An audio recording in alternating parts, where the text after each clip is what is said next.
പുകയൊക്കെ ഉണ്ടാവും കേട്ടോ. അന്നേരം നമ്മുടെ കരിനെല്ലിക്ക നമ്മൾ പാത്രത്തിൽ തുറന്ന് കാണിച്ചില്ലേ, അപ്പൊ ഇനി അതൊന്ന് ശരിയാക്കി റെഡിയാക്കി കൊടുക്കണമല്ലോ നമ്മൾ കൊടുക്കേണ്ടവർക്ക്.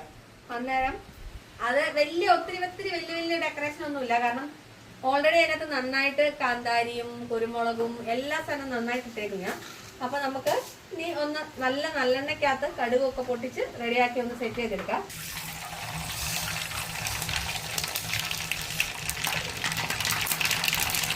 ഇതിന്റെ അകത്തോട്ട് കുറച്ച് കുരുമുളക് പൊടി ഇട്ട് കൊടുക്കാം.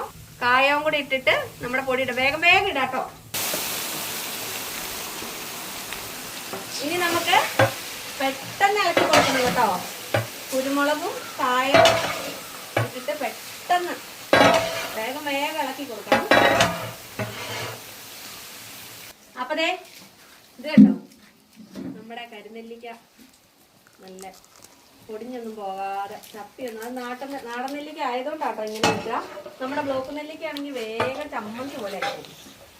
അപ്പോൾ ഇനി നമുക്ക് പാത്രത്തിലേക്ക് മാറ്റി വേഗം തണുപ്പിച്ച് കുപ്പിയിലാക്കി എടുത്തേക്കാം. എത്ര കാലം ഇരുന്നാലും കേടൊന്നും വരികയല്ലോ കേട്ടോ. അപ്പോൾ കരിനെല്ലിക്ക ആകെപ്പാടെ ഇത്രയേ ഉള്ളൂ. വേണ്ടവർ പെട്ടെന്ന് വാട്സപ്പ് ചെയ്തോട്ടോ.